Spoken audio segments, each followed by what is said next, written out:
My name is Brian Ankoviak. I'm a fourth-year student in mechanical engineering. If you could just spell your name for me, please. That's B-R-I-A-N, and then my last name is A-N-T-K-O-W-I-A-K.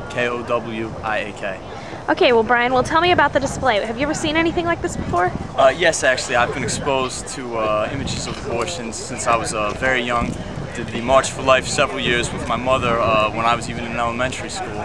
And I think the display is very important because a lot of people, particularly those who grow up with parents who are pro-choice, are sheltered from such shocking and disturbing images, and therefore don't get a true, accurate representation of just the absolute violence and chaos and murder being committed to these babies. It really is a travesty what's happening. And I think the display effectively conveys that. Okay, well, there are a lot of people who are pro-life who think that the graphic images are unnecessary and that they're controversial. What do you think? Well, I think that everyone's entitled to their own opinion. I guess I just, let me think about that a second. That's okay. Everyone's entitled to their own opinion, and I can understand how they are quite disturbing and hard to react to, but I do not think that they are distasteful. Sometimes when accompanied by maybe strong attacks when pro-choice people, or when they're accompanied by a very aggressive approach, I think that might turn others off. So maybe it's a combination of things. But if it's done in a peaceful manner that is just encouraging, I guess, information being out there and discussion, then there's no way I would find these offensive or wrong. Do you think that your campus needs to hear the truth about abortion? Absolutely. I'd say all campuses do. Why is that? Because people, I guess, most likely to, or most young people right now are liberal in the country, and are open-minded though as well to views, and so they need to have influences from both sides. Also, young people, I guess, are more likely to be pregnant before being married, and then be put in a situation where they would be more likely to consider abortion, and so therefore they need the information the most. Okay, great. Well, if you could just say your name one more time for me. My name is Brian Ankoviak. Okay, and just to let you know, this could be used on our website. Is that okay? Yeah, that's okay, so long as you don't put in all the ums and then whatever. If you edit it to make me look a little smarter, I'd appreciate that. Okay, thank you. That'd be great. Hold on. Okay, we're here at Georgia Tech at the Genocide Awareness Project. You could just give me your name. Sonya Howard. Sonya Howard. Okay. Let us know a little bit. Tell me about your story, Sonya. You didn't give me the story. Huh? You didn't give me the microphone. No, because remember it wasn't working. Oh, okay. So we're just gonna do it like that, and you need to speak up. Oh, okay. Yeah. I was 14 years old and I found myself pregnant. My boyfriend was 14 and I was terrified, but I knew I had to go to my mom. I went to his mom first, and she tried very hard to talk me out of having, she just tried to talk me into keeping the baby. But again, I was 14 and just really terrified. So she agreed to go with me to talk to my mom. And when I went and talked to my mom, I cried. My mom gave me two choices. The first was to have the baby, but she told me I was going to have to do it by myself. She wasn't going to help me.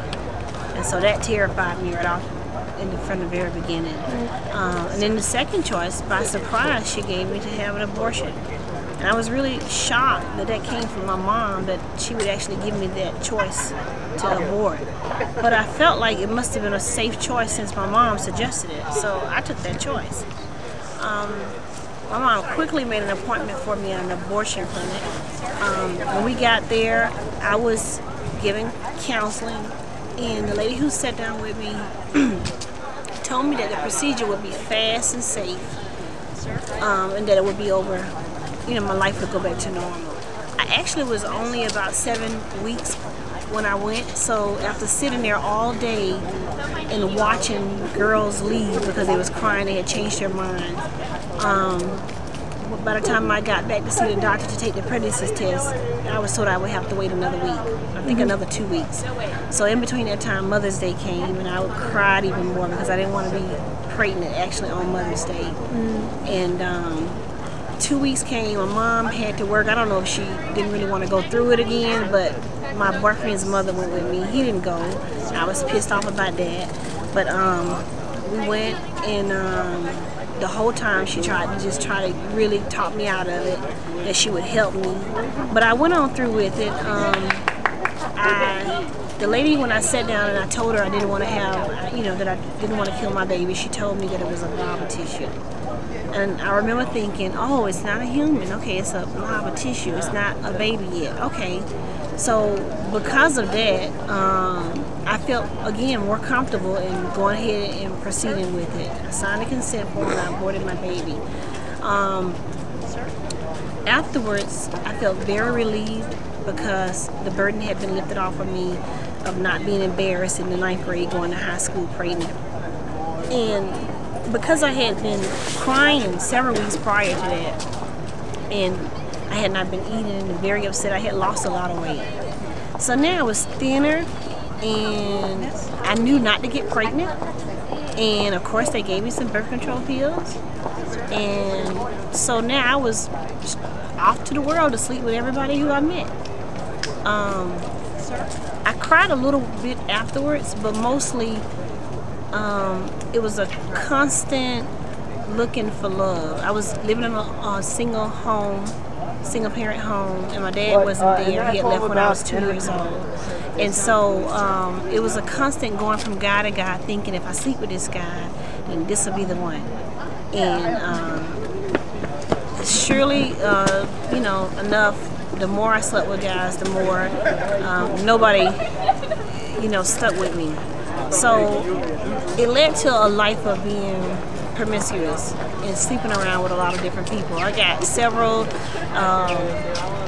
diseases. Thank God it wasn't today. I would have definitely had AIDS today. But I've had several sexual transmitted diseases. Back then they would just call your name and report it, and the guy, whoever got it, would call the clinic, and the clinic would call you and say, hey, somebody turned your name in, come down here and get a shot. I know. So later I ended up, at the age of 18, I was dating a guy who was saved, who was a Christian. And he would drag me to church every Sunday. And he felt the need that I needed to get saved before I joined the Navy. So I got saved. And when I went to the Navy, my life continued to still have sex with different people. But at this point, I really knew it was wrong now, and I was praying and asking God to deliver me. I met a guy who really wanted to marry me, and I felt like even though I didn't love him, this guy would deliver me from this life of constantly searching for love and constantly sleeping around, so I married him. And we had a baby, and a couple of years later he left me, and I went right back into that same lifestyle of sleeping with everybody. So the next guy that married me, the next guy that offered to marry me, I married him too. And I did love this guy. This is a guy who I had grew up with. And during this time, several years later, I ended up talking with a friend, because one of the things that it built in me, God built in me, was the need to reach out to other young girls. So I was trying to start a group home for young girls. I ran into a friend of mine, and we both was crying one day. This is about 7 years ago. And it came out that both of us had abortions, and that's why we were both on this need to help younger women. So we were crying, and when I got through talking to her, that was my first time telling anybody. And I could hear God telling me, I'm going to use your secret. That secret right there that you have that you're not telling anybody, I'm going to use it to glorify me. So that was the beginning of it. And then slowly but surely I started kind of telling one more person. I started volunteering at a pregnancy center.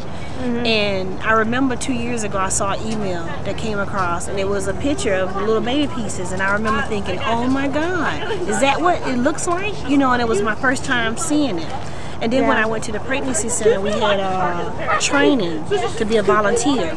And in the books you could read about the abortion procedures. And I remember thinking, oh my God, is that what I put my baby through?